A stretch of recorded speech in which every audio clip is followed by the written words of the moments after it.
Why We Bleep is sponsored by Signal Sounds. Hey mate, have you heard the news that Signal Sounds is a website on the internet for a shop in Glasgow that has tons of stuff in stock and can get it to you very quickly, within 48 hours in most cases? Yes, it's true. And they stock not boring things. The opposite, a thing called interesting, which includes devices by the 512 company, who make the vector sequencer, which looks off the hook and is out now, the Chaos Zadar for extremely fruity envelopes, and the Dove Audio WTF. I think it stands for what the fuck. And shout out to DivKid's Mutes module, recently in stock. I've been playing with it. It's ace. Love you, Ben. And shout out to Modul's Sculpt desktop synth, recently in stock, and the Cupus from Make Noise.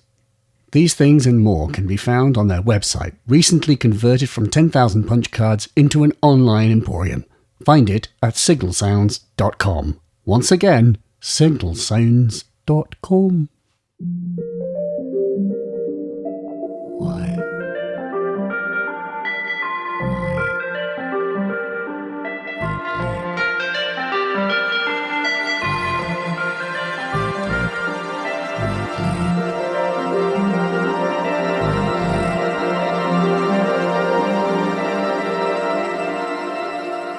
Greets, friend.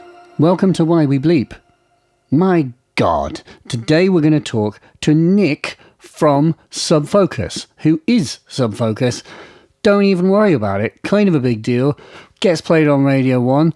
Freaking sells out like Brixton Academy every second Saturday of the month. Don't worry about it. Just like kind of a huge deal, making drum and bass at a massive, high, enormous, operating, huge, hyper, major label way. Don't worry about it. But he's actually a really nice man. In fact, he is an incredibly nice man. And me and Nick sat down in his studio very kindly to talk about Modular and making music and generally geeking out about fun stuff to do with electronic music. Because that's just what he's into. He is a sweet dude. So stick around if you like conversations with sweet dudes. In the meantime, I have some very important news that I need you to know. And that is, don't worry about it. No big deal. Made an album. What? I know what you're thinking. You're deeply disappointed that I'm one of these preachy bastards who finishes music and is going to tell you all about it. Well, I am. On this one occasion, I am, because, by God, I don't finish music a lot of the time. So it's kind of a big deal to have. And there's going to be a video about this. What do you need to know? You need to know that the music is free. You can download it for nothing, because it is all bought and paid for by a tiny little family-run company called Google, who run this website called YouTube. I've never heard of it, but YouTube got in touch and wanted to commission me, as they have commissioned some other very, very, very nice YouTubers, to make an album. And this music is for a thing called the YouTube Audio Library, which is kind of an amazing thing. The audio library is free music that you can download and not only put on your Microsoft Zune, you can use it in your YouTube videos for free. And you don't need to write to me, ask my permission, ask Google's permission. They pay for it. It's yours, which is kind of awesome. So they've done this with myself and they've done this with lots of other folks as well. Meaning there are 10 tracks of music for free, and you can go and listen to them. I hope this will be out by the time this is out. If not, very soon. And I'll make a video which just collects all of the tracks together into the running order that I've come up with. Because basically, I was thinking about this. I'm like, YouTube get in touch with you and say, write an album. The criteria is that they've got to be instrumentals. I'm like, that's all I write. That's fine. So what do you write? Do you write background music that's designed to be talked over? Or do you write some music that works with speech or what or how or what? What do you write? And it is a bit of a quandary. And my approach was just to think, well, you know, people license album tracks that were just written without licensing in mind all the time. That's a huge source of income, actually one of the primary sources of income for a lot of artists. It keeps them in a job. And so I just thought, well, I'll just write 10 tracks and I'll collect them together. And if they work together as an album, then that's pretty cool. But that's not the purpose. It's just to write 10 tracks that I like, that are varied and kind of have a... They do want to all be a bit different. They can't just be 10 of the same thing. It's very hard for me to say whether the tracks are good or not. But they're done.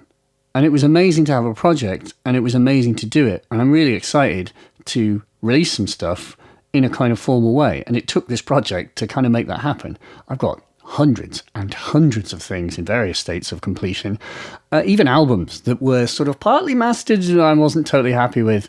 You know how the saying goes, the work expands to fill the time available? Well, if you don't have a deadline, the work expands infinitely. So give yourself a deadline. I want to make a video about all of this, and I'll talk more about it. All I'm going to say is the music is there. Go on the YouTube audio library, hopefully, and type Mylar Melodies, and it should come up. It's yours. It's free. Download it, and do what you like with it. In other news, there are a couple of videos. I made a video about the Lyra, the Soma Lyra, which is a crazy, intense delay. And if you haven't checked that out, please do, because it's bananas. And then another thing is I made a video which is a collection of practicing on my modular. And I bring this up because I've been doing more of that. Practicing on my modular because I've got gigs, damn it. At the end of March, if you're in Bristol, United Kingdom, come to a thing called Machina Bristronica, which is a awesome first time out for Elevator Sound, the very, very sweet-ass cool people at Elevator Sound, putting on basically a night and a day where you've got people bringing all of the latest sweet-ass gear. You'll have myself actually demoing things, and also talks and live music, including a guy called Stevio. I don't know if you've heard of him, but he's kind of special to me. Stevio and Susie B together performing, going to kind of be at the front of that one. And a whole smorgasbord of other awesome people, including Mug Chops myself, will be playing too. And another thing, which is kind of fantastic and wonderful, is I'm going to interview Steve Davis. Yes, snooker star DJ Steve Davis is going to be at the event. I actually can't think of a better Why We Bleep subject. Why We Bleep. Steve's story is all about that. Why does he bleep? And from what I can tell, Steve just seems like the soundest, nicest dude. So we're going to have a good chat. Speaking of which, we've got Subfocus on the show. Oh my God. Yes, mate. What do we talk about? What don't we talk about? I would say, as I've said, that this is a absolute solid gold gear geek chat. We talk perhaps more about the tools than in any other podcast, chatting about modules, synths, software, the good stuff. But I was curious to ask Nick questions about operating at this kind of magnitude, like where you're assigned to a major label and you're playing colossal shows with huge amounts of responsibility on your shoulders to deliver a pounding, high-energy, joyful experience to all and sundry without fail. It feels like there'd be very little scope for improvisation, and we talk about that, but it's just a whole different thing. You have a responsibility to deliver. You can't be like doing your experimental techno where you're making it all up every second when you've got albums to promote and deliver and play and responsibilities. It's scary. It's interesting to pick someone's brains who's doing it at this level. But as I say, we talk about playing live and touring, delivering and playing the hits, and some other good dweeby stuff. So what else do we talk about? Carol on Computers, The Halls of Valhalla ZDSP card, Richard Devine's mad, insane wizard music. We talk about commercially available physical modelling synths. Were there any? spoiler, there was, but I forgot it. I've linked it in the description because there was one I forgot.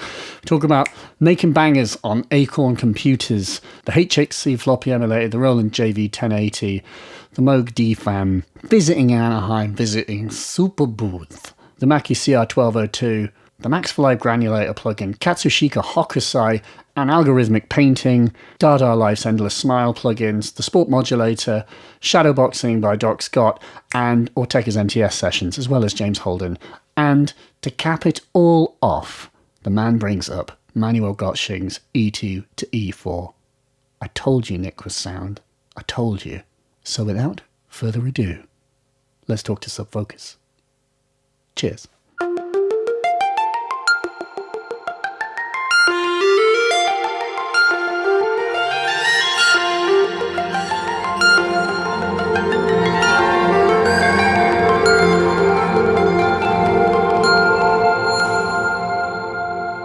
You were saying your first stuff, you were like anti-hardware. Yeah, well, no, my very first, I've gone through loads of setups. I think my first like kind of pro setup was, I used to use those like PCs from Carillon.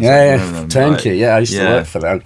I know, man. Yeah, so well, initially I was just using like my sort of family computer. I was pretty like kind of aggressively plug-in centric from that time onwards. I think I was trying to just not get distracted by having lots of hardware, because I'd had friends who'd sort of got loads of bits and like got loads of kit, and it was kind of not really learnt it properly. And it is harder to have lots of equipment and kind of get it all to work with each other. I think here was like the first time I really sort of decided to, you know, like upscale again and have like some more kit around. So you kind of want to make it look like a studio kind of thing. So, and then I kind of came across the whole modular world at one point and became really fascinated by it. I think it was funny because initially it was really sort of stupid, like superficial things. Like I just was like, because I kept on seeing things like buclas like on the internet and not really knowing what they were. And then I sort of came across a lot of like Eurorack stuff, and it was like the look of it was really cool, as well as like, and then I was kind of, so it was almost like the look of it that initially piqued my interest. Totally. I think I remember when I was at uni, I was studying sound engineering, and there was like a poster on the wall with like Keith Emerson in front of an enormous Moog modular. It's just kind of burned in my brain how cool that looked. But I didn't really know what it was. That's going to be me on stage one day. But it's, I always loved that. I think initially when I was getting into it, you know, just like looking at things online, it's quite a sort of impenetrable world. It's like, And I was remembering actually, because I like, one of the videos that I found that was really exciting me was your video you did of the Metropolis. Yeah. And I remember I was on tour in India actually, in a hotel room, just like looking at that video, thinking like, really I'm really excited by this. That's nice. I think also what was nice about kind of, because you didn't have many videos online at that time. No, that was like my first sort of like modular vid. Yeah. And that was done because I just loved the Metropolis so much. I was like, nobody, like, not being mean, I'm like, no one else is going to do a video that does this justice. Truly. And I've been really excited about that from seeing other videos of that sequencer and the sort of the possibilities and just and the history of it's so cool as well. The way you sort of like talked about that. Its derivation, but it was like the electro funkness of it. Like whenever you played with that sequencer, it did really interesting things that I'd never. It got me really excited, which is like what definitely. You're trying to communicate. I think with modules you're always like, personally I always love stuff that feels really intuitive and like has a good sort of sweet spot to it, because I think I find like some and when you use Metropolis, you're just like kind of instantly like get really interesting results, and then you can kind of randomize those results, and it's like just transposing it is fun as well. Really fun thing to play with. I think that's definitely one thing that the sort of criteria that I like builds like adds modules to my setup is they kind of have to be really easy to use, because sometimes I think it's inevitable, because you've got lots of different designers of modules that you end up with in one case. Yeah, and frankincense. Yeah, and it's sometimes, you know, because they're all different designers, they're all deciding on different operating systems, you know, within the modules. And, well, they all have different, like, this... And different ways I had of sort someone, of like, messaging me, it was like, yeah, I'm having a problem with this module because, like, it's, like, the filter's quiet, I think it was his point. And it was because his, like, output envelope generator only went to, like, 5 volts and the filter needs 10. Yeah. And it's those kinds of silly standards that are not standard, because this is all just a wild west of people just making stuff and just putting it out. Yeah. I was remembering as well, like, the sort of videos that I was coming across. I think the standard of videos about Modular has, like,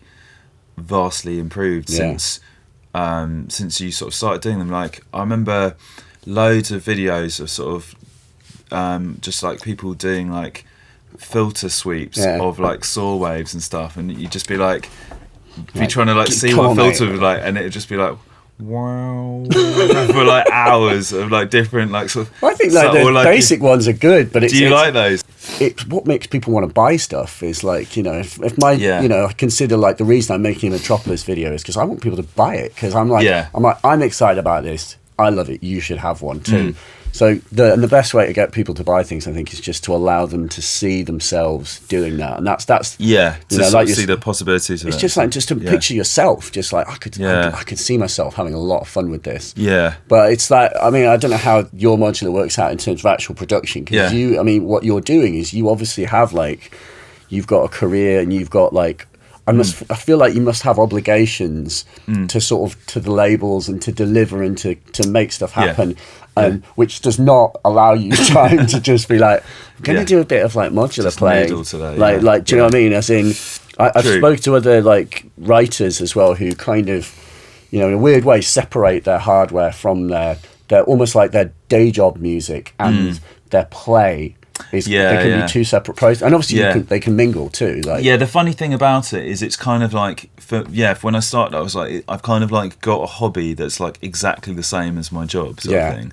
I mean, obviously, I really enjoy making music, so it doesn't feel like a job at any time. But it is slightly kind of weird to take up this thing, because it's like a totally other sort of thing. I like. I do like. I guess there's like two kind of types of work that I would do with the modular. Like, I'd sort of do sometimes I'll just like play with it kind of thing, and it's more of a fun sort of type scenario, and sometimes I'll be very sort of targeted with it and make parts for songs that I'm working on, or, you know, use it at the start of sessions. You do that sort of tracks. Like just jam like 20 minutes of stuff and then slice up, that kind of thing, like just recording in long passes. But it's quite like it's I'd be when I'm recording it for tracks, there's quite a lot of like refining it and like sort of keeping the sequence going, you know, like leaving everything plugged in and sort of and doing a few different options kind of thing, because I've got a lot of effects in the case, but often you like record it in super wet, and then you realise that it'd be nice to have like a really dry one, so you can get like use plug-in delays or something. You know, you might want to add the DSP within the thing. Valhalla DSP. But that's wicked. I love the shimmer card for that. It's awesome. It is nice having those effects like hands-on, and also being able to modulate them. And sometimes, often when I'm kind of playing with it, I like to I love the challenge of just making music within the modular, so having everything running from that. Have you done that? And actually, I've done that quite a bit. Got, like, do you have drums in here? Yeah, I've got a few drums. Like a Peaks. I did have a Tip Top one in there. I'm not sure what I've done with that. I think I might have lent that to a friend of mine, but kind of banging for. I find out I tend to like make, if I'm just making music on that, I don't tend to make drum and bass really. I tend to make sort of house and techno type stuff, or weird ambient stuff. I'm trying to think about that. I was chatting to mate Tom at work, and there aren't that many drum and bass modular artists. In fact, I don't think. No, there are people. Will comment there are a few people. You know what I mean? Like I'm trying to think who's really into. I mean, Dimension, who's a guy I just recently worked with. He's just moved in downstairs here actually, and he has a big setup. Who else is into it? Tice from Noisier Right. is really into it. Of He'd be a really course. good guy for you to speak to. Yeah, actually. I'd love to. Like they're like mad into it. Yeah, and they're just super sort of deep technical guys. So yeah, exactly. I've watched like a bunch of video chat. of them just in Cubase, just like just getting pure science. yeah, they're pretty deep on that. So yeah, I'm sure I mean, I've had chats to him sort of on the road about this stuff, but we haven't like sat down and it's done like anything. the thing that it's the sort of thing of discipline where like, you know, I think everyone goes through this. Like we all, you know, when you get into modular stuff, you're like, you get the appeal of it, but it's allowing it to like remain relevant and actually get the process of getting music done. Like I struggle with that. Like I use it can be very easy to like noodle and and also when you're just trying to get a tune done, like going to the modular with its infinite possibilities is often the most counterintuitive like way. You're much better off just using like, you know, it can be quite a detour. And just getting. But if you've got the discipline, I think that's like. Yeah, I think I see it a little bit like an instrument. Like I was in this big studio the other day, and I had my modular, and there were other players around, and it was kind of like, this is my sort of specialty instrument sort of thing. You can play the piano. This is kind I can play the modular. What I play. So it was fun, and I just like sort of.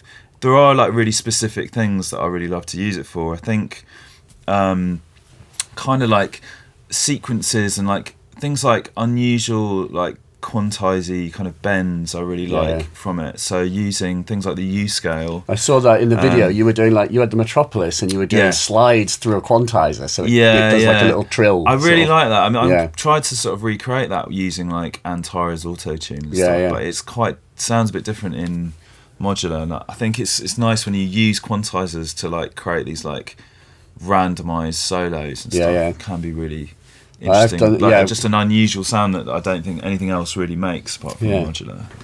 Like you're just getting like a DC offset into the micro scale and then just like twiddle a thing, and so you're just like up and down the scale by yourself. Can be wicked. I mean, I love like people like Richard Devine.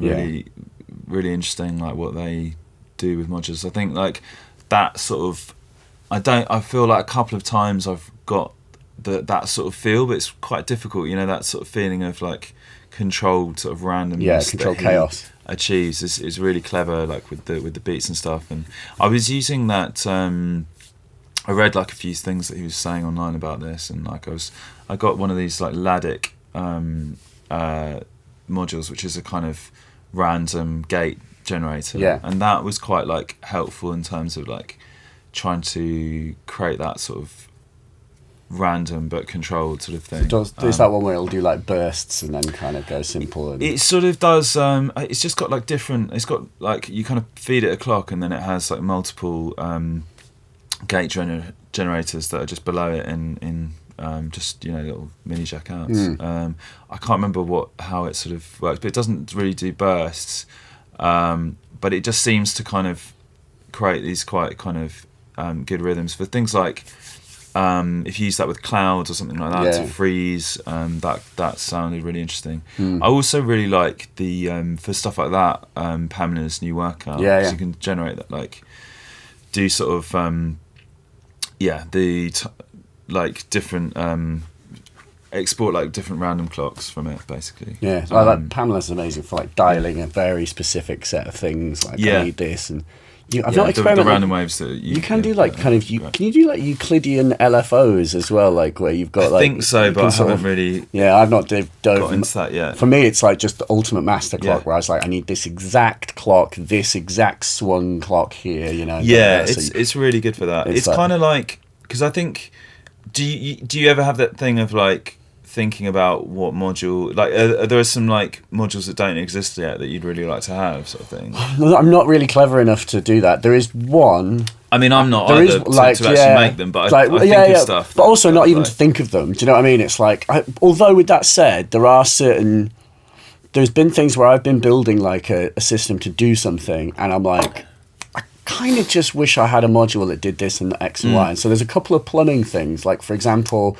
one was I would like a module with like a double pole, double throw thing, so that you can have like one set of CV, or is it? I think maybe. Oh no, it was to have two sets of pitching gate in and only one output, and allow you to select from those two. Oh, yeah. Do you see what I mean? And so both pitch and gate could come from two different sources, and you could go gzhum and just shift from one source to another very quickly. Right, okay. So that you'd be able to have two sequences running and just bash between. Like a sort of crossfader kind of thing. Yeah. But it would be immediate, and that's the kind of thing. Why would 2 to 1 be useful? Because I was thinking I wanted to I wanted to just have two sequences. Yeah. One doing, and I could set one up to do something else, and then just smash across to it, and then suddenly we would have like that other new melody. Yeah. Versus I like this idea of like how, because the modules, like the whole modular thing is very cool for performance, but it's also like really hard to sort of harness in a way. Like I've been really interested watching your videos about like your setup. Yeah. I think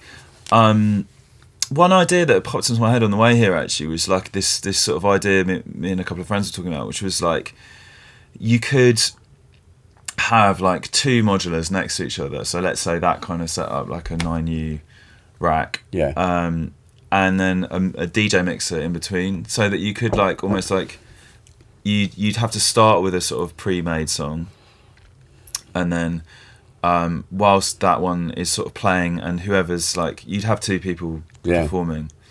Once that song's sort of playing and you're kind of bringing parts in and out of it, the other person is sort of beavering away on the next track. So it's kind of like DJing, but with 2 like random, you could totally do that. Yeah, I mean that's like, it's a bit like the Surgeon thing of like playing with a track. Like I don't think he does that now. I think it feels like he just does, like when he plays, he's just almost exclusively modular, or he's DJing. But right, yeah, like I have seen that. And it's cool. He really had such a, and I think he was using like, I mean, he was obviously using like the Octatrack, and I think he'd kind of locked every tune into tempo, and then the Octatrack is like the master controller, so that he can really blend his modular. But you're right, there is just so much potential to kind of have these improvisational systems where you can have people working together. But, and in key as well, all that. I mean, it's like when you're using like Metropolis or something, it's so good for kind of improvising sequences and stuff and changing them on the fly. I think the big issue with like performing that I found with them is the tuning. And it's kind of like an issue I have with a lot of modules actually, is that I almost like, because when you start using a DAW, you're like, why does it do something like this? And I think that's like my sort of outsider perspective first going into modular was like, why is there like a massive coarse tune knob on everything? Like I think especially with like the digital modules, I'd love it if they were a bit more like locked. I get it with the analog things that's just the way. I think someone had to say, well, I want to give them like 10 octaves of range, so I'm just got to put one massive knob. I mean, but it almost seems like in modular, like people want to be able to like do crazy modulations with the pitch, but I think like from a musical perspective, I'd love it if there was some kind of more like some sort of like lock on the pitch to tune things. Like, do you know what I mean? Yeah, no, totally. Like, and I've always like with oscillator design, oscillators that have octave switches, I'm like, yes, thank you. Like that's exactly what I want. Like, even like that's very useful. Like the Atlantis, for example. Exactly. To it's quickly like, pitch it up an octave. Why do people not put octave switches on these things? And I mean, you can make octave switches, and there are modules like Beast's Chalkboard, which is just like 2 octave switches. And then there's like the precision adder that you can do like octave up and down and add things and subtract. But like that dope for A110 oscillator has got a tiny little detented octave switcher, and it's just super like musical and useful. And, I agree. And it's that practicality of when you're playing, like I pulled the knobs off my rings, because if you touch like the whatever it is, forget the name of it, structure, like it changes the tuning on some of these models too, so you're like, I just pull the knobs off so that I can't bomb them, and then you can still turn them, but you don't. I see, like you really, just see the metal kind of thing, because they're really like those grippy pots. I thought you meant you like shaved the just like angled grind the bad boys off. I'm like, right, commit to that tuning standard. It's true, that would be super hard, but I did imagine like, but I know what you mean, because the more kind of unmelodic, what is it? The half of the modes are kind of quite sort of inharmonic. Is what I'm quite like weird, like bells and stuff. Bellsy. The rings is such a hard one to tune, but it's also such a. It's a wicked one. I really exactly like for like one of the things that I was playing around with when I was working out the live system, my first iteration, which I I didn't play with this exact thing, but I basically had a Metropolis, Atlantis. Yeah, I love Atlantis. And like, yeah, exactly, just for like the 101 vibes. But into the Atlantis, you feed rings into the external input and just have rings going along with the Atlantis, being fed by the same pitch. Okay. Because just being able to like fade in that ringsiness. Yeah, it's like a nice extra character. It's such a weird, like, it's a real like ear bender where you're like, what is that? I think it's funny because I always like completely overlooked like physical modelling synthesis until I started looking at like those mutable modules like elements and rings, and then it kind of made me realise how cool that was. And it's kind of weird that I think maybe I'm more aware of it now, and I guess Ableton's got like a physical modelling synth in it, collision. Yeah. And it's I think it's just not like what underrated sort of type. I think we don't gravitate to it, and there aren't any like full. I'm trying to think of like what big commercial products have come out, i.e. like, you know, like Juno 60s that are physical modelling. Yeah. And there aren't any. I guess like, it's, there aren't just, there was like that company, like, was it like Tasman or something that had, there was one company that did like, that still do like physical modelling plugins stuff. I think they actually collaborated with IntelliGel for that. For the you're right, for that. It's AAS, is it, the company where it's like, and Plonk is got. But it's only in like Eurorack where we're getting like little physical modelling. Like, no one's done a physical model. I say that, but I suspect like the Korg, like probably the Kronos, I would not be surprised if it had a fiddling model. Yeah. And actually, I'm a bit guilty of kind of not thinking about like, I'm writing off things like the Kronos and the Yamaha like what's the big is it motif? Not the motif. It's the Montage. Yeah, which I think they're actually amazing synths. Like, it's funny, isn't it? I'm always like really turned off by those like big workstation-y synths. I had when we were talking at the beginning about like hardware. Initially, when I started making music, I did accumulate some hardware because it was like I got into making music just on the cusp of sort of like VSTs being invented, basically. Was this like 2003, basically? Yeah, I mean, I started releasing music in 2003, but like, when did you start? But I think I started making music on an Acorn computer. That's extremely old school. Yeah, like dot matrix printing, like. Yeah, it was mad because I was making like. How are you even doing that? What? It was like in the mid 90s, and I was like hearing jungle and stuff. Yeah, and I was trying to make it on this software called Notate, and you basically had to input like notes with like classical notation. Brilliant. So it was quite a funny mix. Spaces on like the bass clef, like on the staff. Exactly.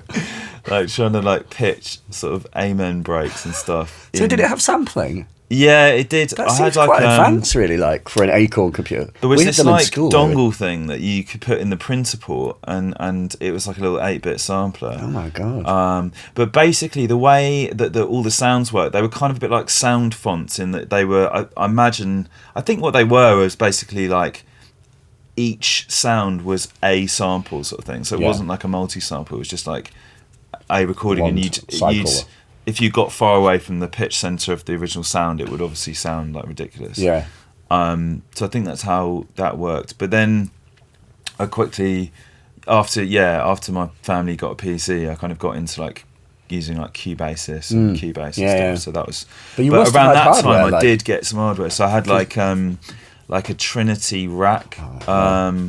Which was actually quite cool, and I got rid of it. I'm kind of annoyed that I got rid of that. Is it true that the Trinity rack, it was like, I remember that like Kylie's Can't Get You Out of My Head, apparently all done on like a that would definitely not surprise me, because it has a lot of those like house organ kind of basses and stuff. And I guess it kind of because it's all Korg, isn't it? So it kind of goes back to like M1 days, sort of wavetable-y sort of rompler vibes. Yeah, exactly. Like because what I was, there's definitely something to be said for those since I use like plug-in versions of like M1 and like WaveStation now, and like, I mean, they're really good for kind of basically sounds that sort of evoke the 90s a bit. Yeah, like weird sort of breathy, like pads and sort of. Yeah, exactly. Like there's a lot of Shakuhachi sound or whatever. But that's I got really into those as well, and they're like, that's kind of predates that's all like EMU Emacs sort of stuff. Like I really like that stuff as well. I did look into getting one of those, but it's quite a palaver because of like, I think it's to do with the disc loading. Like you actually for what bit of kit? What with? You know the kind of those like blue Emu keyboard samplers. Do you know those things? They're kind of like, I think they're called like Emacs. Sorry, yeah. So they're like the emulator. Those, like the emulators, and like, yeah, of course. Like the Ferris Bueller's, like what. Like, and just to say, like, how did Ferris Bueller, when his parents didn't buy him a car, but they bought him an emulator too? Does he have one in the thing? Yeah, he's using an emulator too in 1985, when it would have been probably the equivalent of 15 grand or something. I was like, how does that work? Anyway, but sorry. I love those. A friend of mine has one of those, and they are great. Really? But it's just, you can get like an SD card like insert for the drives now, where you can. I bought one because I got a Circle-on sequencer, and I was like, I actually need a hardware sampler to make music with this. Oh yeah, because I don't want to use the computer at all. So then I bought it, and it's called a HXC, and it's basically a generic floppy disk drive that you can dump into the front of like an S950 or maybe an Emacs or something similar, and then you can just stuff an SD card in. Oh, amazing! And it stores discs. Yeah, because I think that was like the bit that seemed the most intimidating about it, because I was seeing like those emulators like hooked up with like sometimes you see people using like those old like Mac computers with them to actually put in the to use for the disk drive or something. And I was just like that, like getting one of those as well seems like a little bit of palaver. But I think it's like a lot of those sounds they just sort of evoke like 90s sort of music that I grew up with, like LTJ Bookham or Goldie, you know, like you hear a lot of those sort of Rommy sounds, but a lot of that's like JV 1080 as well. I got a JV 1080 which is fun. Is that worth checking out for that? Honestly, it really is. And it also just like, they're actually really powerful synths, like, you know, they're like 4-part sort of wavetables, like decent-ish kind of filters, which are, you know, they are what they are. But you can, like, I think that stuff's cool, like, and it's the equivalent of getting analog stuff in like the late 80s, where nobody wants it, it's not cool. So it's quite a good time. In a way, I think it is cool, and it's a good time to buy it. I got like JV 1080 for £100. Yeah. I mean, I'm definitely really open to sort of old gear that I like. Like, it's in, I sort of feel like some studios, I feel like you've got like a million monosynths that all make like a similar sounding saw wave sort of thing. Like, I prefer to have a kind of a mixture of different sound palettes. But I think those sort of like. Yeah, absolutely. Those like 90s kind of workstationy ones, or the sort of 80s ones are really pretty cool. Have you gotten into FM synths as well? Has that been a... Sort of. I mean, I always find it like quite... I really... I love sort of lots of sound design, but I find FM quite like impenetrable. I mean, I understand the principle of it, but I also find it a bit like... It's like... The way you arrive at a sound is kind of a lot more abstract super abstract than a subtractive synth, or so I haven't got into them as much. I liked what I remember sort of seeing the video you were doing with Akimi's Castle, and that sort of combo of like analog filters and FM is really cool, and that's like something people don't do that much, I guess, because they weren't. Because FM synths were all never had, they never had filters really. But it sounds great because you kind of take off all the kind of really aggressive top of them. And just, the brashness. Yeah. The I suppose like the Electron Digitone, the Digitony is going to like. What is that? Tell me about that. So the Digitone's like the little brother of, or like the sister of the Digitact. So like you've got the Digitact, which is like the sampler, and then the tone is basically like I think it's 4 operator. It's like a 4 operator FM synth that's 8 parts multi-timbral, and you've got like 4 little, I think I might have this wrong because I've only played it one briefly, but it's like four sort of lanes, and you can basically make a whole tune. And because of the way that Electron sort of design their gear, it's quite fast and immediate. Like the stuff like when you're changing, like when you mess around with FM stuff, like the algorithm, the structure and the levels are all kind of there, and there's the 8 little knobs or however many it is, so it's quite quick to just kind of go and turn and make quite major changes. And it's a nice new development with FM in general. I think that like you've actually got like hands-on FM synths, because that's never existed before. So like the Akimis or like well, that, and then, describing. but the thing with this is because it's also strapped to like Electron's sequencer kind of engine, you've then got the ability to have like on step 1 you've got a kick, on step 2 it's a snare, and you can sort of then step 1 I'm going to tune the kick to C, but on the next one I'm going to tune it to D, and it's very fast to do that stuff, so you can really quickly end up with these quite insane sort of organic, sort of like gnarly sounding things that are all pure synthesis in action. And you'd never, like, unless you were, you know, locked in a room for a million years, you would never do that with like an DX7 or something. No one has the patience or the interest to, because you'd have to be sending it sysx to like force it to access those like the sort of those like nuts and bolts and gears and stuff. Whereas Electron just let you just hold the step and you just turn the dial, and on that step all those dial changes get affected, and then the next step they're reset to, you know, where they were before. So it's super quick. What modules are you kind of excited about at the moment? I was interested to ask you that.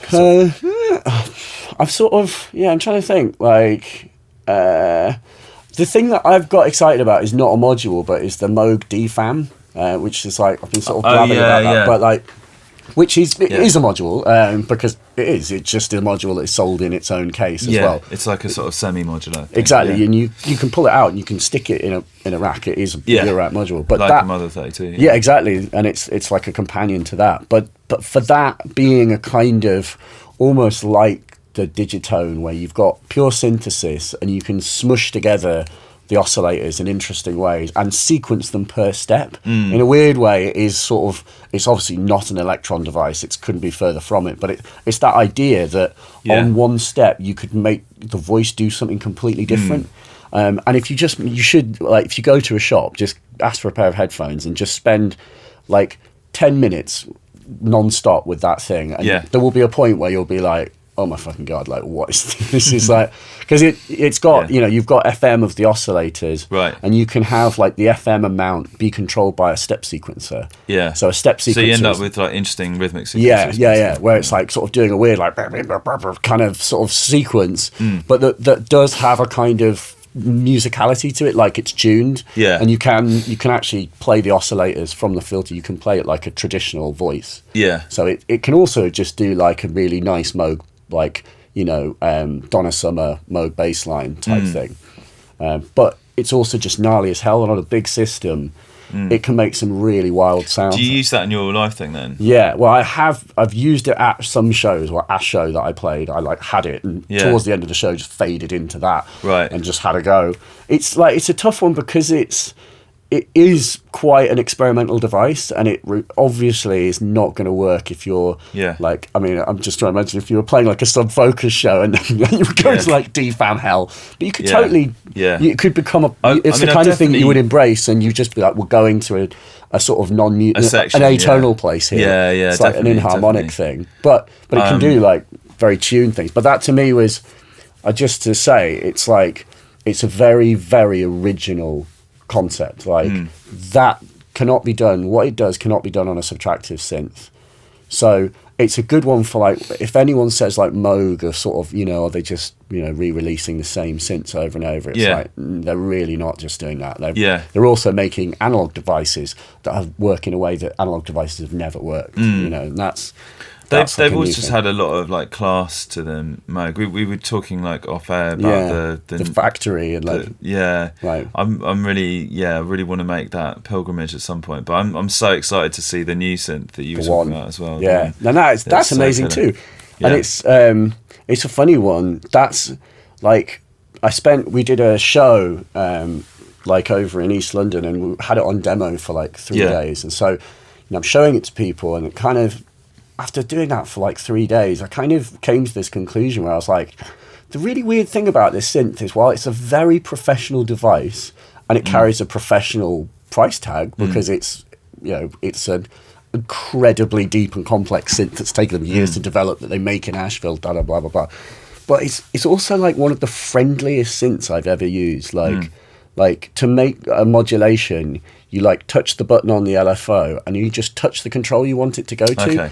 And as you touch the control, then that becomes how you apply it positively and negatively. So you literally grip the control and just kind of move the little like positive and negative slider, and then just push OK. Right. And then where's the positive and negative slider? So there's a little screen, but there's no slider. The control itself becomes the way. So do you see what I mean? You literally go, I want LFO2, and then I go cutoff. Is that to determine like the extent of cutoff? Exactly, yeah. Okay, yeah. So you're like, you just touch the cutoff knob, and as you turn the dial, suddenly the cutoff knob becomes the applicator knob, basically, and you dial. So in just that one action, you just gone, I've both applied this and I've said how much I want that to happen. And you hit OK. Yeah. And you can always go back and. So it becomes it's quite intuitive to use. Yeah. Super intuitive. That's the sort of weird thing. I'm so excited to try that. So it's like it's weird, like for a. I think that and like the OB6 are like one kind of synths I'd really like to own at the moment. I like the OB. It's like it sounds like the best description. It sounds like driving through like Miami at night in the 80s. Like, just like I need to get that one. But I'm trying to think because I've kind of like I've been kind of not really buying many modules lately. I think the one I'm really excited to potentially add to my setup is like the Strymon delay. Yeah, that's really nice. The whatchamaflipper Angel Echo thing, where it's like shimmer and delay and like everything. Yeah, that one looks really good. I think also the I was wondering actually, are Eventide bringing out any modules? So they've got like they've got a digital. They've got one Eurorack module, which is the they've got DDL. delay, haven't they? Yeah, so it's like which I've been trying as well. Like that's an interesting one. It's like if they need to bring out a reverb, that would be amazing. Like I would love like Black Hole or Shimmer and or like a space in a Eurorack module would be amazing just to have like those. And especially those algorithms under like CV control, like there is like Northern Light Modular. I think get that right. Northern Light. He makes a module which is basically a sort of Eurorack bridge for the H9. So that you can, and it allows you, but so it gives you like put a sort of pedal into your modular. So like, well, but it's specifically it's the MIDI. So it means that you go from the Eurorack module to your H9, which is like the multi-effect, via a MIDI cable. Oh, right. And then what it's letting you do is you've got dials on the module itself, and you can turn the dials, and then because the H9 doesn't have physical controls, it gives you them. Oh, so it opens up that. And then it also has CV inputs, so you can then CV. So you're going CV to MIDI to your pedal. It's like really like it's one of those wonderful sort of like crossover products that allows these sort of worlds that never normally interact to kind of, because you can send CV to like a pedal. Like I think if you send CV to an expression pedal, you can probably also break your pedal, but you can also sweep stuff. I think some of them are CVable, aren't they? Like the Mogafocus or definitely they are. I mean, they're basically like modules in a stomp box. Sort of self-contained modules. I love the Morphogene as well, which I've got like relatively. Well, actually, I probably had that for a while. A year or something. But yeah, I remember seeing like your video where you were doing it like on piano. Family's piano. Yeah, that was so good. Sounds like really dirty and stuff. Yeah, I love just putting like sort of random like arpeggios in it, or or like real sounds into it, and then like. Manipulating the grains and sort of. It's like, did you find because it's something that's like a lot nicer to play with in hardware kind of thing, as in like I've got granular plugins, but it's just really fun to like scrub through the grains of a sample like manually. It's just amazing. I found it was like initially I think I was trying to use it like a sort of delay. And kind of didn't get it. I actually found it quite frustrating. And then what I had to do is like weirdly sort of like think about the fact that I was approaching it in the wrong way, and I needed to embrace what the designer had intended for the thing, which is in my mind, like I feel like that thing is almost, it is like a tape studio, and you've almost got to make a track on just that. I found weird. Like maybe you've if you found a way to kind of make it. Do you know what I mean? No, I know what you mean in that like the rhythms that you get are very like unruly, aren't they? So but I would tend to sort of use it to I'd just put sort of maybe make an arpeggio in, let's say put rings through Shimmer into that, and then through on the dead DSP put it into Morphogene and sample it, and then kind of create these like pads out of it kind of thing. That's the type of thing I do that quite a bit. I really liked it. It's kind of like almost what I was expecting Clouds to be. And Clouds is more like almost like more, you create like more smooth sounds from clouds, but the Morphogene's like really, because it's got all that kind of extra top end, it's like you get this really like crunchy textural sort of sounds out of it. Yeah, clouds is sort of like, or it's always a little bit cassette-y. Like the best quality on clouds is something like, isn't it like 33 kilohertz? Yeah, it's weird. It's like not. I'd love it to be slightly it to be slightly higher, because I think you get a lot of nice top end in when you use granular synthesis. It becomes all like fizzy, kind of crunchy and interesting. But yeah, big fan of mutable instruments stuff though in general. Like it's super nice. You know, their approach is just so well thought out. Yeah, they're probably the people I've got most of in my case. But also IntelliGel, I really like. Same. ALM as well, like the Pamela's new workout. I think. Yeah, Matthew is like, he's great. Yeah. He's funny as well. Yeah, there's like, it'd be interesting to meet all these people. I never really go to any of the kind of like shows, but I should check them out. What's a good one to go to? Super Booth.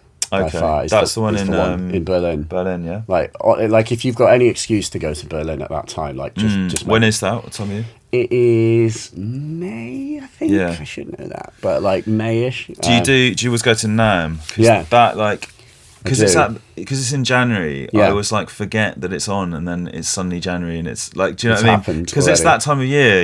I just never organise doing it, but it sounds like a really fun one. NAMM's a funny one. It's so. The thing with NAMM is like, depends what your interests are. Like if you play, if you did play the guitar and you were into, mics and all aspects of recording, there'd be more to kind of explore. And NAMM is really a trade show. It's kind of, it's not really for the public. Right. But obviously artists do. You literally get Stevie Wonder. Like you can tell where Stevie Wonder is because there's just like an enormous crowd of people that's just starting to move. Like Stevie's in the centre of that, papping him. Like poor dude. But it is amazing, and it's the sort of America is kind of fun, and it's but it is a weird place. It's in like Anaheim, which is basically Disneyland. So and it's very strange. In what state is that? So it's in California, but in like Los Angeles, but like obviously Los Angeles being a sprawling, but it's a piece of Los Angeles. It's like it's literally Disneyland. Like where Disneyland in California is Anaheim, right? And so the convention center is like you literally see like Cars Land, Disneyland cars, and whenever we go, we're always like, Sunday we're going to go to Disneyland. We're actually going to just do it. Go, never do. I'm like, always regret. But like, so Super Boost the one basically. Super Boost the one because NAMM is like it is one of the most extraordinary places to like people watch. I find because it's just sort of seeing like American businessmen like going about the guy, it's just the personalities and just there's something I've always been like fascinated by America in a sort of weird way, like just the sort of, I don't know, I like watched a lot of American movies when I was a kid, and I just sort of I find it very alien as a place. Do you know what I mean? In the sense like it's all sort of they've got roads, they've got street signs. This sounds really weird, but like, but it's always like a slightly weird version of it compared to like back home. It's that way. It's almost it's like a parallel version of the UK. That's what I mean. Different. And it's so the culture. I find it like, I think because it does especially when you're in LA, it does feel kind of slightly surreal because it's in a lot of films. And you kind of feel a little bit like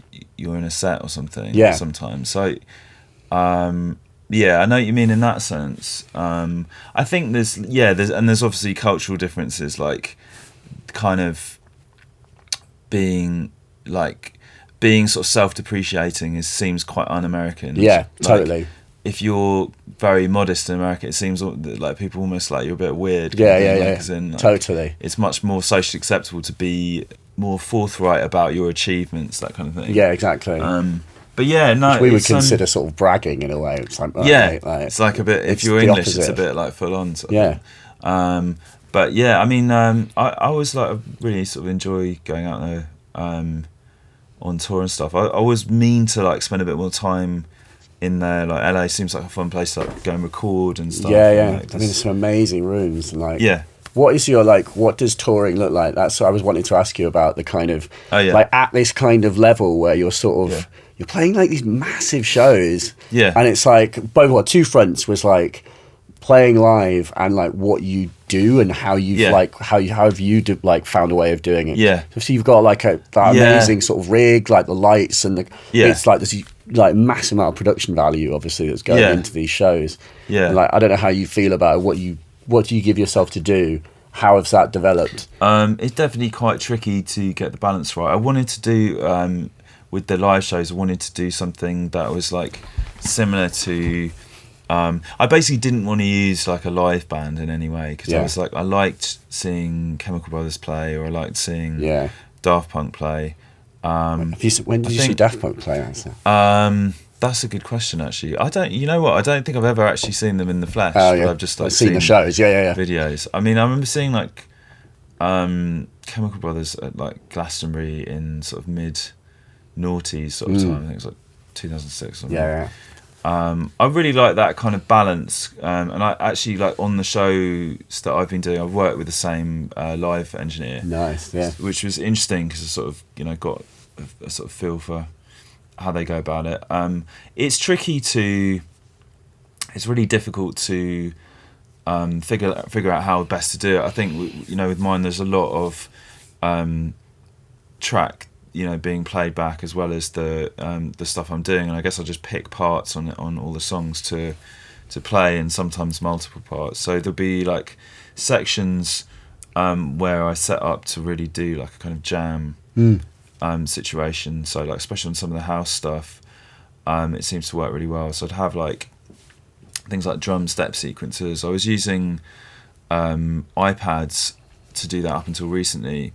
But I moved to using those like mono things. So I've got like one of those, and one of they do like a sort of these like rotary encoders as well. So I've set that up. I set that up with like to sort of to for drum step sequencing, and also melodic stuff as well. So how do you use the Arc? Like, or you just what so program basically do you use? I'm kind of like making macros within Ableton.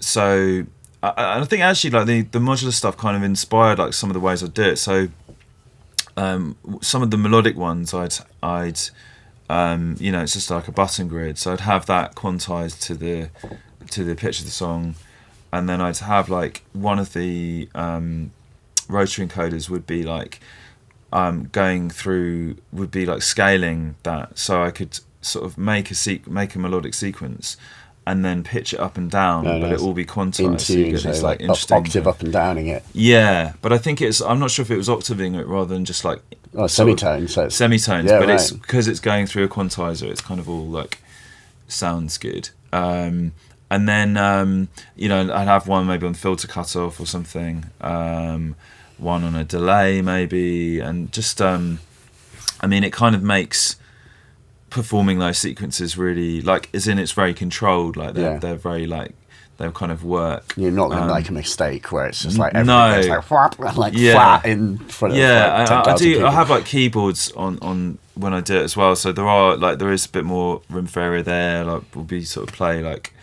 solo bits or just trigger I've got like a few just like plugins that I've set up with sort of like flexible effects sounds, so kind of like almost like those are they called monotribes, those little Korg things, just Volkers. Like but the the really small ones. I've got one lying around here somewhere. Monotron and like it's like a monotron. So those type of effects like sirens and things like that I'll set up on keyboards, or think like ring mod sort of sound effects. So I use those for like. Do you mean spot effects? So you can do like that? Well, more like they're just like a synth patch that has like various like sort of macros on it. So I can I'd use that more for like sections where it's sort of things are getting very chaotic. So I might add an effects sound that's sort of morphing via the mod wheel and stuff over another sequence. But it is tricky to kind of get the right level of live. I think especially with the sort of the sub-focused live shows I've been doing, like I have to sort of I have to like play back all the tracks that I've been doing. I really like the idea of doing something that's like much more improvised, that's kind of modular based, but I think that almost has to be its own project. I can totally see that. There is what I've been saying, all these things where it's like, because it's that idea of like, where it's a difficult one, like it's this thing of like, how do you develop a live show where you've got to, like, ultimately you have a role, so you have a responsibility. You've sold tickets, people need to hear those tunes that you've made. That's why they're coming to hear it. And it's sort of, in a way, you can sort of, there's a danger of being like too noodly. But then it's that sort of a bit, I find that a bit sad that we're saying that, because then if these artists love your music, or if the audience members love your music, why would they not be happy to see you? But then isn't that always the thing where it's like, just play the hits, like, fucking, I don't like, oh, here's a new tune, like, oh, great, like, that's exactly. Well, what I like about dance music is it's not, I know what you mean about that. There's always that thing about bands and being like, they're like playing a big show and they're like, oh, we're going to play something from the new album, and it's like grown kind of thing. But I think with dance music, there was like, especially sort of drum and bass, there's a real like dub plate culture of like people really liking to hear stuff that's not out yet and unreleased. So it's kind of nice that, but it's difficult to get the right level of kind of noodliness, I guess, with an electronic live show. I think you want moments where things go a bit crazy and like the music feels like it's falling apart and stuff, and that's like but and you want that sort of freedom to experiment, but I think you also need to kind of put it back to sections where it's going to sound very tight and recognizable, because it's that thing of selling the responsibility. You've sold the ticket. I mean, I don't know what your tickets cost, but like, it's that thing of the people paying money. You've got to give them a good experience, a good show, and it's that risk. I think sometimes like sometimes like with live stuff, like, I find the simplest things have the most impact. Like putting a vocal of one song over the track of another, and just sort of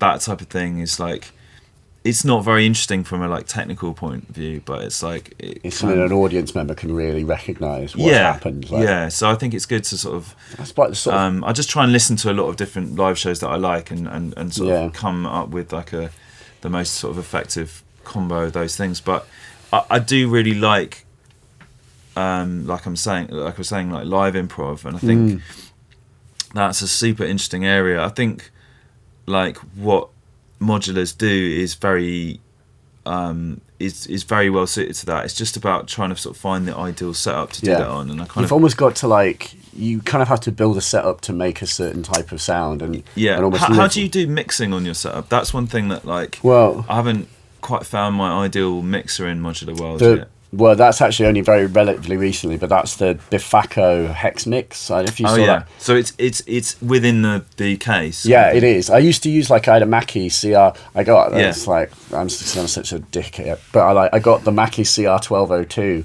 because it was what Daft Punk used when they did the Homework tour in 1997. Oh, so I was like, I want that exact mixer because I needed a small notepad mixer, and they're quite cheap. But so I was using that Mackie mixer, which is fine, and you can actually just put modular stuff. It surprised me. Like, you can put modular stuff straight into certainly the old 1202, which was like the Made in America ones before. They're all made, they're slightly different models now, like the VLZ3s, but you can just put modular in.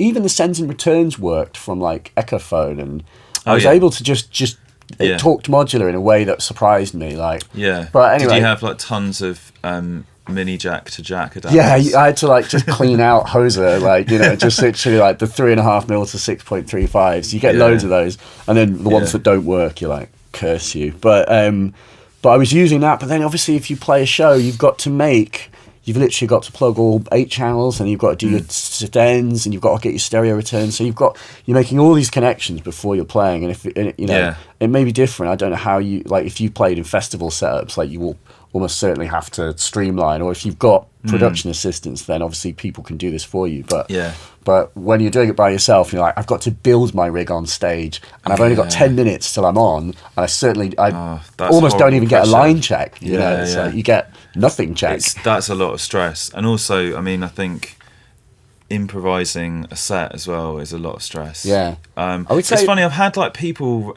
like I quite often like meet up with friends and like have modular jams, like I've got other friends with setups and stuff, and I really enjoy that. And sometimes you just get on like a really killer run of form, and you're literally you're like, fuck, I've made like 3 ideas in the last 20 minutes that are all pretty sick, and like it's like feels like you're almost playing a set. Yeah. And then other times it really doesn't flow, and it's like you have to kind of almost like take a while to get into it. And that's a huge amount of pressure to put yourself under to do. You're totally right. I would say that, like, and I can't speak for myself because I don't think I'm there yet, but I can say what other artists who do this, like Stevie-O, for example, where he's like, the solution is practice. Like, and you, obviously you build a system and you spend a lot of time developing it and fine-tuning it, but ultimately, if you really know your system, then you are so at one with that device that you'll always stay within that corridor of goodness. Do you know what I mean? Like, you'll always,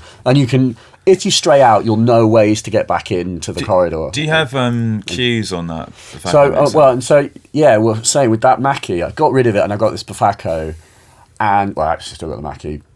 It has cues, but I actually don't use them. I mean, cues, I would say, because what I'm speaking personally, what I'm doing is just improvising the entire show. You almost have to just embrace the, like, what's happening, and when you fade something up, you don't know what's going to get faded up. You just have to kind of go. But aren't you worried about things like being out of tune and exactly? Stuff? And what I was going to say is, like, although I have not done this in a show, like, the cue would be totally useful for, like, rings. If you were like, I want to just go to a new mode in rings, you would be able to just check the tuning and get it right. So that I think like I when I was doing the most recent live sets that I did were with like a little modular setup as part of it, and I was gravitating towards braids a lot because it's like repeatable. And, it's it's more tunable basically. And it's got like Platts is amazing as well. If you like, I have had a little play with that. I haven't got myself on just yet, but I'm very tempted on those. It's like, because that does drums, and it's like, and also the talking about Richard Devine before, like when I got to beta test like Platts marbles and stages, and I had all three of them in a case. Yeah, and marbles looks really interesting. Yeah, and I was like, because these were not released, I was like, I've got to put these in a case that I can hide so that I don't accidentally put it in a video. Really? Yeah. So it forced me to put them next to each other, and then that was a really interesting thing, like using the meta mode on Platts, and there is a meta mode on braids, but you have to go into like the menu and I've played with it. I honestly never used it. I didn't even try it once. Like, it's the height of laziness. But because there's the dedicated input on Platts, like, I was using it all the time, and I was like, this is really inspiring. And randomizing the sounds, and it's just that it being great for the fact that it takes what's good about braids and just simplifies it and just makes it available to you in a way that's less menu-y and more immediate and more analog feeling, even though it's not analog. I think like the best thing about getting into modular has been like it's really opened up my eyes to like sort of concepts that don't really fully, like, they're concepts you wouldn't really come across necessarily in a DAW straight away, like the idea of randomizing per note, or just a lot of random stuff. I think i.e. using like stepped random oscillators, that kind of thing, to control other parameters. It's made me get really into like the new Ableton has a few things like like the LFO device, for example. You can basically use generate LFOs within these native Ableton plugins and then patch them to other things, which makes it way more modular-like, because you can sort of you can access can sort of LFO things that you could never do before, that type of thing, like being able to like LFO granular, like the playhead of a granular,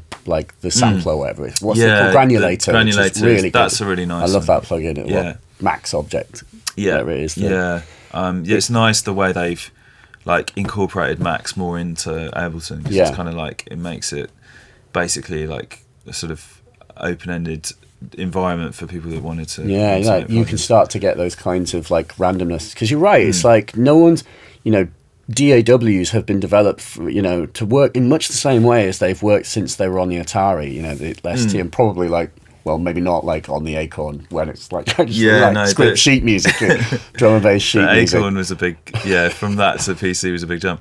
Absolutely, a lot of like piano roll. Exactly, but they're made in a prescriptive way. They say, well, this is how music is made. Yeah, and so it's what's nice about like the new gen of sequencers. I mean, Ableton's been around for probably ages now, but like it does feel like they're a lot more. I moved from Cubase to Ableton a few years ago, and it was refreshing because there was like pages of parameters on Cubase that you'd never use because they're kind of like residual features. And I think it's inevitable when like a software package is older, it just kind of, you can't like delete those old features because people might be using them. It gets I love bloated. the way with Ableton it's like, it's sort of, isn't they call it like bloatware or Bloatware, something? Yeah, it's just like it's all this legacy code that's like sort of strapped onto the side, and I'm sure all the like designers want to do is just throw it all out and start from scratch. I think Ableton's been good like that in that they've kind of made sure that they've kept it quite like stripped. Yeah, it's true. The whole way along.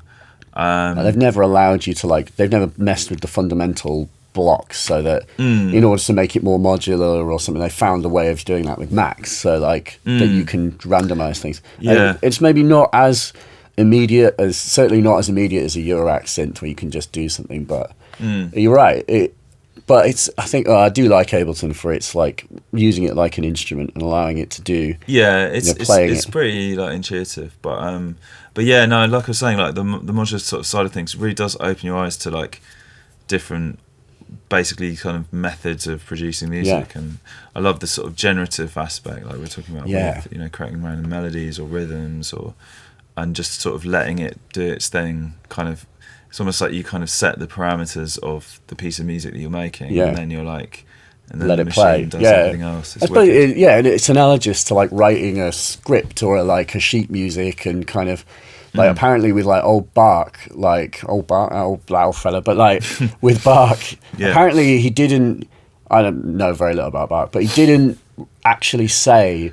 He didn't really add any annotations to his like music. Oh, right. Yeah. So it's never been said that it was meant for a piano or a organ or a particular instrument. So it's more interpretable. It's totally interpretable. Yeah. Like you don't even know what instrument it's supposed to be. Yeah, I think like I went on another podcast recently with Rob Swire and Gareth from Knife Party. Yeah. And he, particularly Rob's like super technical, and he was talking about like the like generative sort of music software that you can get, and like how he was sort of like had came up with this example of like he put loads of music into this AI piece of software, and then it was kind of spitting out all this like music. But I think people have done like taken those old classical composers and kind of looked at the traits of their composition and kind of created like almost like an algorithm that creates a piece. It makes kind of it's like kind of an amazing like idea. Although it's kind of also pretty scary because like you could just replace all musicians with like code with an in algorithm. the long run. I'm sure that kind of will happen, although like it might be. I think it's the sort of thing that it will be a bit like analog versus digital. Like it'll feel a bit impersonal listening to like robot music. People would be like, I prefer the old stuff. Which was all done manually. You're right. Like it's the machine learning algorithms where they like train it to like train an algorithm on pictures of cats, and then you feed it an image and it catifies the image, and it's like it's that sort of. And there's that what? So the new album cover, like the other one's that Prisma app. Did you ever try that on your phone? Like, which is the one that like makes your photos look like paintings. Oh yeah. That's like machine learning led, where they've injected like a Liechtenstein painting, and then it has a go at Liechtensteining it's not perfect, but there's one where it's put in like Hokusai, which is like the Japanese painter was like the wave, the great wave Kanagawa. The sort of super 2D looking kind of thing. And then like for example I put in a photo of like my nephew like in the sea, and it had like little wavelets like coming off it, like it because it was there, and it was just incredible. It sort of recognised it as and it was like, that's like, it's done an amazing job, like that's a beautiful image, like objectively, and it was done by a computer. Like I actually was the first time I thought like, these people who say painters will be out of a job, you kind of think that's bollocks, but actually it was the first time I think it'll probably be like a new genre of like, if they become really amazing, there'll be like the algorithms will kind of be like almost like famous in their own right. Like, there'll be a kind of famous painting algorithm. They did say there was a painting that was sold like recently that that was the first sort of sold for like a huge amount of money. Yeah. And it was an algorithm that had created the image. And then there was a dude who basically had open sourced his own machine learning algorithm. And he was basically saying, that's actually my algorithm that they used to make the painting. Oh. And they've sold it for like £1 million. So did he profit from that? No, he didn't get a penny. Oh, shit. So it's like, if you open source your algorithm and then some enterprising dick uses it to like make a painting, like, well, you're out. The open source thing is cool. I mean, like all the mutable stuff is open source. It is, But it is kind of crazy because it's like your valuable IP that you're sharing with people. But that's, talking to mutable, and, it's that, saying how I make enough money. I make enough money. Yeah. I don't need to.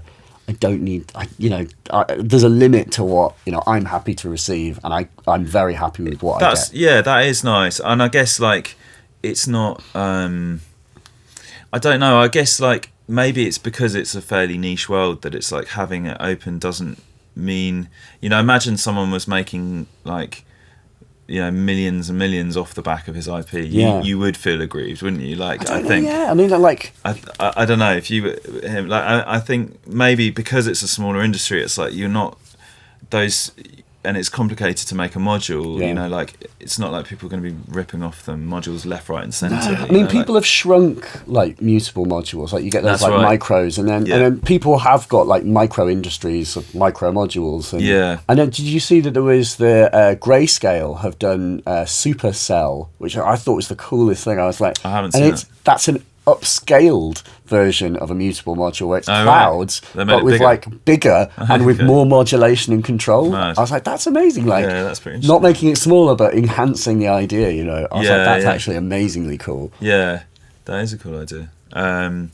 Have you ever thought about? We kind of touched on this, but have you ever thought about like making a module or anything like that? Yeah, like actually, I have, and then but like I say with my like switcher, there is one other idea for a module which I've had, and a friend of mine is actually making that module, and I don't want to talk about it because it's not. Fair enough. And it's like, but it's something that's so blindingly obvious when you've that's going to be useful. I strongly believe that anyone who makes like what you're doing, like making tracks, it's like a really useful device for that. So that sounds mysterious, but like, that sounds great. But there's obviously like, but I think what's exciting about modular is not kind of coming up with a novel idea for a module. What's much more exciting is coming up with a novel application for combinations of existing modules. And I think that's the real strength. And I mean, it is amazing because if you sort of like look at the maths of it, there's like infinite like combinations of things. So. And I mean, the module I have an idea for can be made right now on your modular. Like we would be able to do what that does. Like via combinations. Exactly, and but that's what I mean about it being. When we were talking about making a live system and how it's hard and obviously it's complex, but there's the potential there to make something that works in as simple a way as you want. Like you could have a modular where you've got just one single dial, and as you turn the dial, it goes through different tracks. If you had enough modules and you had enough time, you could make something that would just. I talked to Colin Benders, and he was talking about having the idea of like macro controls. Using I remember asking people like, what would you use? How would you make a macro in modular? Yeah. And I guess like I've got shades, and you can I kind of use that in a way, like as in you can sort of route multiple things to it to use it as like a sort of scalar kind of thing. Yeah. So I guess that's sort of the equivalent. But things like that would be great.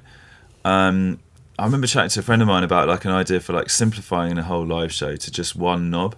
So you'd be like kind of like it would just be like small to big, like kind of like that's the sort of the big would be like all the filters fully open, like reverb up. The Dada Life like plugin, isn't it? Not the Satisfaction, but what's the hands in the air one? They've done one that's basically the riser. And it's like you turn it and it's like and it's like and it's like big reverbs come in and sick. And it's like I think there's probably a horn that comes in. I mean, it sounds kind of like unsophisticated, but like to set that up would be insanely complicated. And like I just mean like it'd just be funny to do a show where you're like I mean, maybe it's kind of not really a serious idea, but like if you had everything assigned to one thing, and just as like one huge more. macro, I have thought about more controls, less and more, absolutely, why not? And then just have like a big crossfader to like move through the whole set. That is, I mean, definitely like that's another fun thing about Modular is just like the silly controls. Like me and my mate were chatting about like it'd be great to have a module with sports mode on it.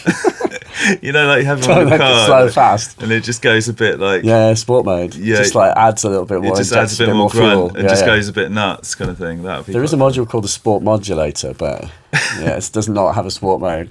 Slow and fast. But so with your like, how is your kind of to think about more about music making in general? Like, how is your kind of like how's your sort of relationship with this like changed over the years? Because it's like but I guess what I mean is a bit about the whole becoming successful with this, like being quite like the pressure of that, and like you know, the sort of need to deliver and to like it's the horrible stuff of like delivering a commercial product and stuff. It must be a factor. I definitely think your like relationship with it does change a lot. I think I remember like when I first got some tracks signed, like the next sort of tracks that I made were just all like not really, I just couldn't really, you have moments where you kind of have like little creative blocks, and I think that was definitely one of them when there was suddenly like more pressure on it, and it was like, now this is kind of my job. And I think it is difficult. I think it's basically just important to have like good people around you, like giving you feedback and that kind of thing, and making you like excited about the music you're making and stuff.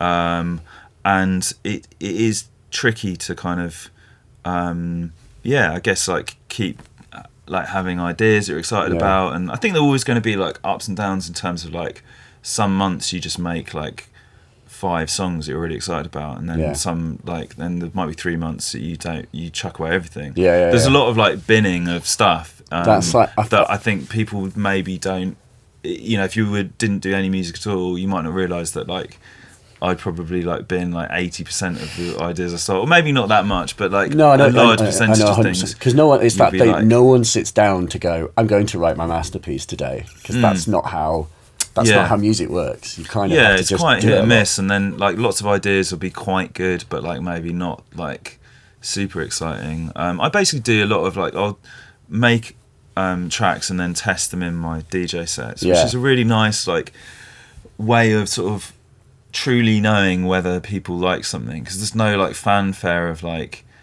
you know, this is my new single. There's no like fakeness of whether people's response, because they're just hearing it in and they have no idea that it's a new tune of yours. So you really do see like some tunes really work and some tunes really don't, and it's a nice like organic way of getting what feedback. Sort of things do you learn from that? Like that seems amazing to me. A lot of the time it's more like quite basic sort of things, like mix down things, tweaks, like this song isn't bright enough, or like that bass sound's not really cutting through, or the bass is too quiet, the bass is too loud, you know, like you're kind of making like a lot of mental notes about mix down things, but also like structural things, and like sometimes sections will be too long and boring, or things will feel a bit abrupt, because nightclubs are quite like everything's really hectic, you know, the lights are on, and like sometimes you want the kind of elements to have the right space to sort of not take people too much by surprise and just make sense. I guess. I was talking to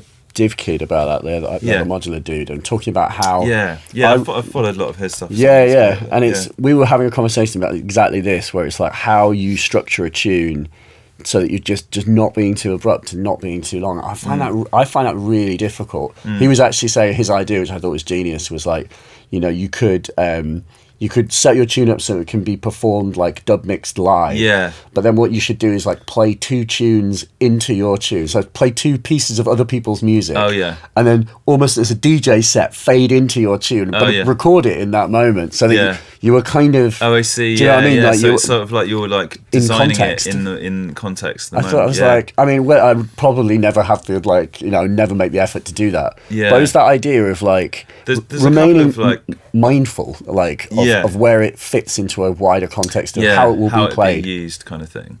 I think there's a mixture though, because sometimes like there's songs that I make, sometimes you kind of want them to work in a sort of radio way, in that, like, you know, it's going to be hopefully like you want the structure to be like succinct enough to work if someone played it on a dance specialist show or something. Yeah.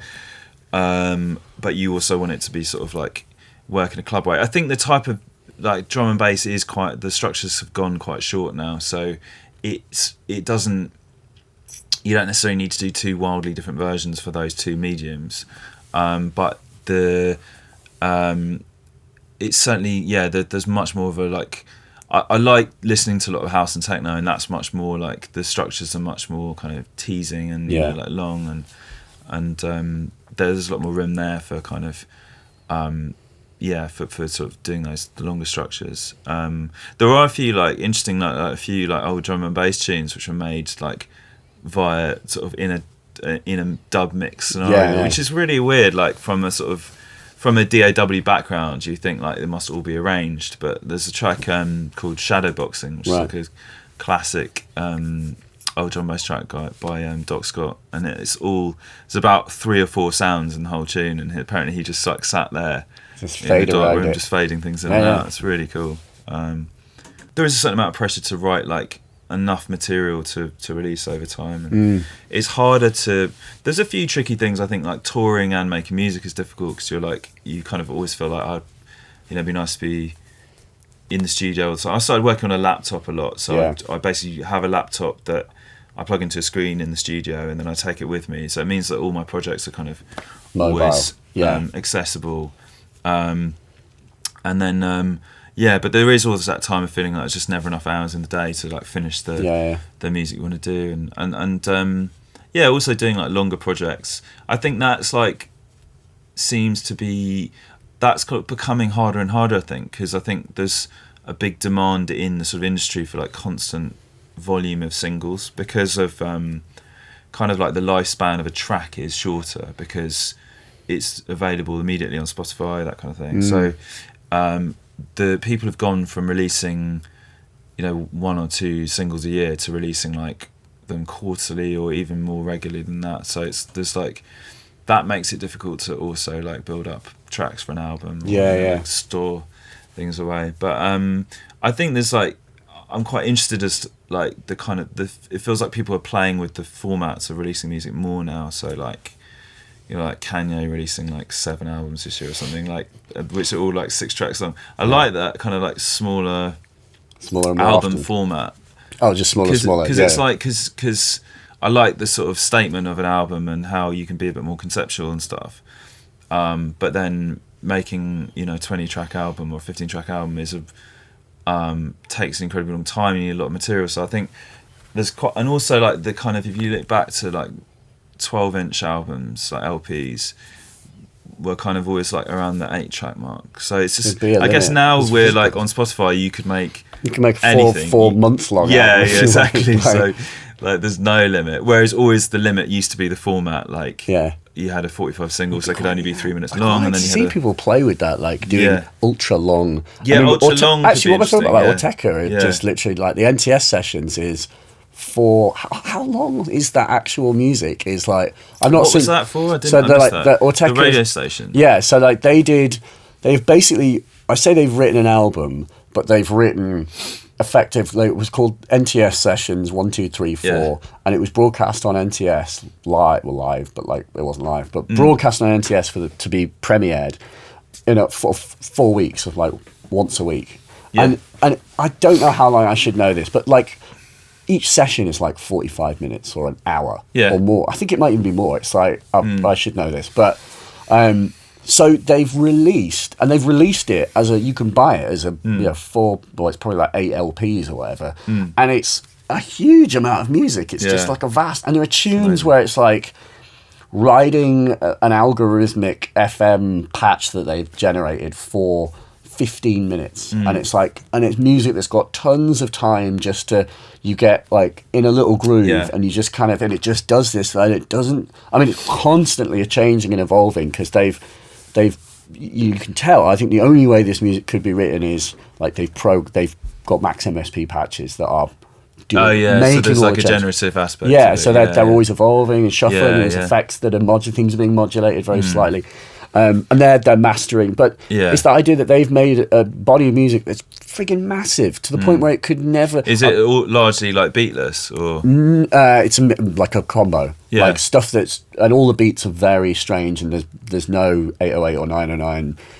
To be seen. It's like it's all just their own strange algorithms. But it's the idea of making super long music. Yeah. And because you can, and ironically they have released it on a physical, but it's a meaty. It's a huge It's a meaty sort of multi-set. So it's as we were saying, it's you can do that because of the digital. Yeah, world. They've done yeah, both. it's true. Like super long would be. It's a lot of effort though. It's a lot of Well, you just got to make an algorithm like the try and, sub-focus algorithm, so you can just. I mean, not that it's not like it's like too much effort, but I just mean like you also want to be like detailed. Of course, when you're making music, and like you don't. I guess if you treat it like an algorithmic thing, it's okay to sort of not be forensic in your detail. Yeah. But there's a danger, I guess, of like making something wrong that's not that you can't. Yeah, it's sort of so ungainly when it's long to really fine tune. I mean, people would say it's indulgent, and I'm literally listening to bits of that and like going, like, "Wow, this hasn't done a lot for the last 5 minutes." And it's like an Ortega song once ages ago. I think it was when like someone first played me their stuff, and we realised that it sounded exactly the same when you pressed fast forward on the CD because it was such a busy choppy tune. But there's also some amazing stuff on like really mad conceptual stuff. Like there's one tune which is this beautiful sort of like abstract, like ambient sort of thing with just sounds, things happening, flying past you, and what the tune actually ambient stuff. And it's like and it's just this evocative and beautiful piece of music, and someone pointed this out, and I was like, oh my god! And what it is it's one mono track that's being played in its entirety in the left channel, and then it's been reversed and it's being played. That's what the right channel is. Right. So the piece of music is the same piece of music, like sort of flipped and mirrored. Yeah. So and that's incredible, and it's like cool so it meets in the middle. There's a point where the tune they like meet. Sort of like phase at one point. I can't remember. There must be a point. I've not like gone to the direct middle of the tune. I guess maybe it never does because you'd never have quite the same. I mean, it depends what the sounds are. Yeah. That would. I mean, it would only be for like one single cycle where it was just sample, the waveforms just cross in the middle and then like go off on their merry way. Yeah. But it's like Cool that's idea. quite conceptual and like, but actually also sounded really good. Yeah. And I was like, it's like because it really does sound like it all resolves and comes back to the same sort of place.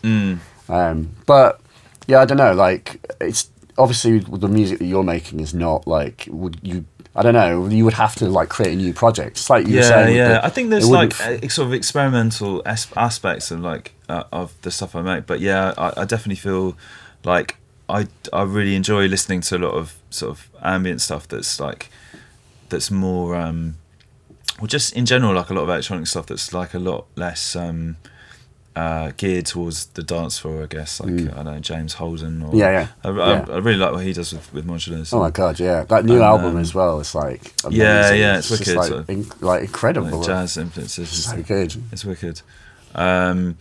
But yeah, I think he was sort of like another person that really like piqued my interest in the kind of like quantizers, like the Inheritors album he did. Was wicked. Yeah.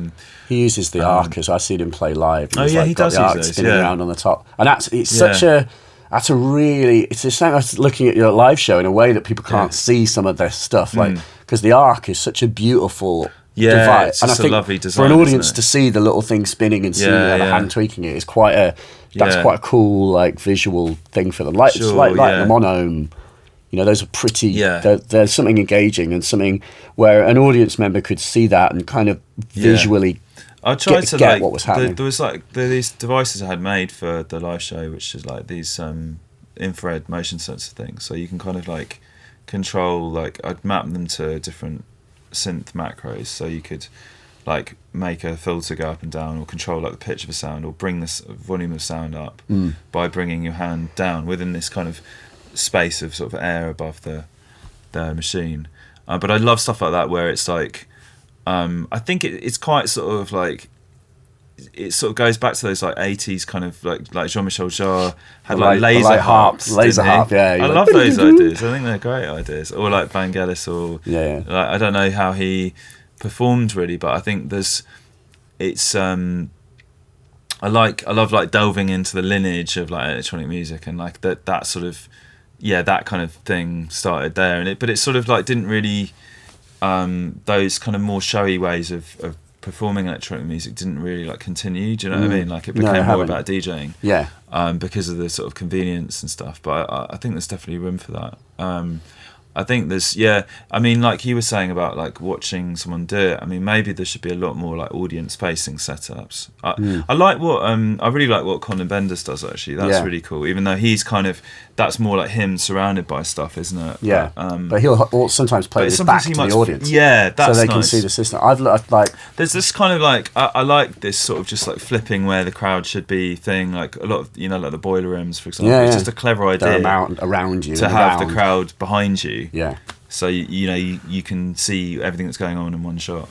I mean, it can lead to hilarity. You've never done a boiler room? No. I would love to, but they don't do like much drum bass stuff. It's all techno basically. But I have to start like my techno side projects on there basically. But so you can have some like weird dude just like so that, I love the people watching. I mean, exactly. No, it's really clever what they've done because there were a lot of live streams, happening before that. That just were not very vibey because they were like often in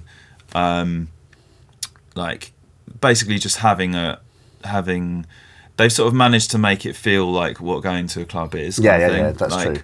Whereas a lot of them were sort of in like offices or like just like in sort of fairly sterile places without like audiences. I think the crucial you need the audience. Like it's one thing if you live stream from the corner here, but versus if there's an audience there, it feels real and live and genuine, and it's exciting. It's cool. I suppose the last thing is that I've asked this eternal question of everyone, but like where do you want music technology to go, or what? I mean, we've obviously talked about things that are kind of like the macro controls, like the big like set crossfader, but like where and I mean it can also be like, and also your own music and the things you may do. I mean I tell you what, I think what we were talking about, the being able to like properly improvise electronic music, I think would be amazing. And I think it is, like, you can do it, but it's very tricky to set up now. And I think like I'd love that to evolve more. I don't know whether that's like in Eurorack or sometimes I almost think like maybe there's like a hybrid format of that, and that has some like digital elements to it. I mean, like some modular purists are gonna like hate me for saying that, but I think if there was like a Eurorack module, I don't think it ever came out, that literally had a computer inside a module. Which was like, I don't know, I just think like it's like obviously nice that you get analog communication within modular, but because you get smooth waves and LFOs and whatever, and there's no sort of stepping thing, and that probably contributes to sound. But I think almost like it'd be interesting if there was some sort of way of the modules also communicating with each other that like kept them really in tune, and like that just made the performance aspect like easier. I think that would make it amazing. I mean, I think the whole idea of you being able to build your own machine is so incredible that like that but I just or it might happen with the module technology evolving so that there's you're able to kind of improvise more easily with it. But I think I'd definitely a goal of mine is to sort of be able to like improvise music. I'm really happy with that, because it's like when you do get those moments and those sort of sweet spots of like riding the controls and stuff, it's just so exciting. It's like you're generating it in the moment, and you like can only tweak someone it. could have seen me do this. Like, I don't believe it. I really did. I always just take videos of it and stuff on my phone. I really need to. It's kind of like a thing I want to do more of is film more just like in the studio jams, that type of thing. So that sort of probably quiz you on your setup. Well, it's like you want to start to Deadmau5 or something. Like he's got to his credit, like with having that his computer system where he can just push a button and like live stream. It's amazing. Like although it's opening up your life quite a lot. I mean, because you can literally sort of just watch him like write a tune, and it's quite like I don't know if I'd want to sort of like give people that much access to my life. Yeah, especially if it's like where you're releasing music on a schedule and you're like, you can't hear this until it's done. Yeah, like, but I mean, it's good. I guess like that's the kind of modern way of doing it, isn't it? Just like letting people see everything, like the creation of the process. I don't necessarily mind people like. I guess it initially it must have added a lot of pressure to him working, because he must be like this, because inevitably when you're working music, there's moments where it just sounds like shit. Of course. Thank God no one else can hear that. But he's obviously like comfortable with it. He's got a bit of a like give a fuck attitude, I think. Yeah, it's good. It's cool. And I mean, he's definitely, I guess, like been another sort of, it must have exposed a lot of people to Modular seeing his setup as well. Yeah, that's true. Ridiculous setup. But you should definitely get streaming. Or just like I just kind of want to do a few videos of like I just set up like my phone recording. Like I went to see Manuel Gottsching. Oh my god! Talk about E2 E4. Oh my god! What did he? When was that? Was that here? He did like they do this these like talks at Brilliant Corners in Dalston. Right. And basically, I went to. I love that album. And, that is just like I went mean, to this talk that he gave about it, and I like kind of got the Modular out the next day and made a version of it. So what did he say? How did he do it? Like, so I'm trying to think. Like, I can't remember if like some of the. I mean, it's a while ago that I saw this. I can't remember what he was saying, but I'm sure when I was like trying to recreate it, like some of those things were in my mind. I think there was like a lot of. He was using like old sequences to do it, so there was a lot of sort of random involved in because getting there's those weird like sort of kind of like weird high sounds that almost like stringy, and then there's like obviously like the like sort of piano, and then it's just guitar, isn't it? As well, he was saying that he like made it to listen to because he had like a plane journey, and he like made this long piece of music because he wanted to like listen to some of his own music, which I loved. Like that's like that's why I started making music. I just like made my own weird music and then like listened to it on the train, and it was like really exciting. And I think like it's good to remember that's what's fun about making music. You can like make your own sort of soundtrack to like walk around to. And but he was saying that, and then he was on Virgin at the time Records, and he was like playing it to Richard Branson and stuff at the time because he still actually ran it at that point. And I can't remember if it came out on Virgin or not. I don't think they did release it. I think it was a bit experimental. But it's an amazing song because it's kind of like the birth of house music, basically. Yeah, it does. It's like the most sort of druggy, weirdly kind of prescient of like what came after it. Like, as in, it sounds like sort of Detroit techno before it even happens. Yeah, exactly. It's mad. It's a wicked piece of music. Yeah. Oh well. Yeah. Make it on there, go on. Yeah, no, I did make a version. I mean, it's nothing like the original, but I want to do more studio jams because I think that's just like it's fun sort of showing people the process. Demystifying it as well. Yeah, it's easier than ever now. Like, I think I never have that thing of like not wanting to give away secrets. It's just quite fun talking about stuff. Do you know what I mean? I never feel like I need to like hold back the sort of details. It's just nice. Like, and and then no one can write music like you do. Then no one, like vice versa. Exactly. It's it's not going to help. It's too complicated for anybody to sort of. Giving away your tips isn't going to like instantly kind of it doesn't make your put you style out of a job. Sort of like unless someone does make the algorithm just out of a job until that happens. Yeah. Well, mate, really nice to chat to you. Man, thank you for your time. Thanks. Cheers. Thanks a lot. I'm finished. Good.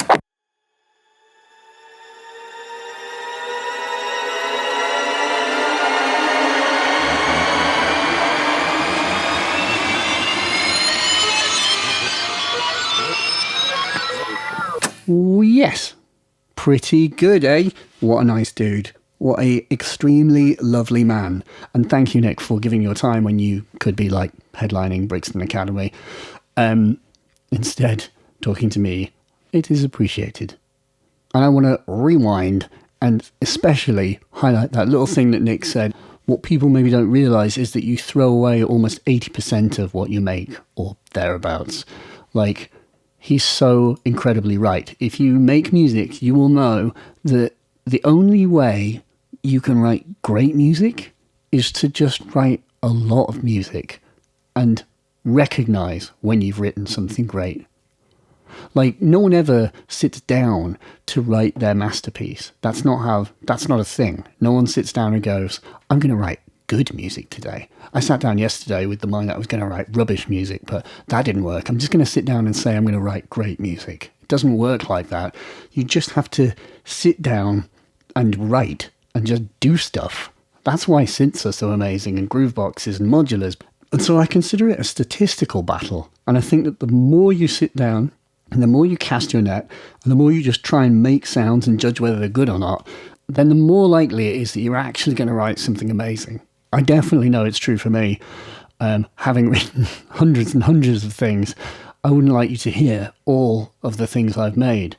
But I know there were amazing things that just kind of happened, and you like sit down, you've got no major designs on the evening, but you just sit down and start and do something, and at the end of the night, as you're putting the computer to bed, you're like, oh my God, this is incredible. Where the hell did this come from? And so my takeaway from this is to echo that truth. A great way to write great music is just write a lot of rubbish. Write at all costs, just write, and finish what you write and put it on a shelf and come back to it later and decide whether it's good or not. I stone cold guarantee it will probably be better than you think, and by very virtue of you having written it and soldiered through it will mean that the things that you have a go at writing next will probably be better. So, thanks Nick. Good life lesson. And that brings us to a close. Friends, it's time for me to go. All that's left is to thank Nick. Thank you, Nick, for giving your time. To thank our sponsors, Signal Sounds, for being awesome. Also, shout out to Jason's mum. And lastly, the only other person that I have to thank is you. Thank you.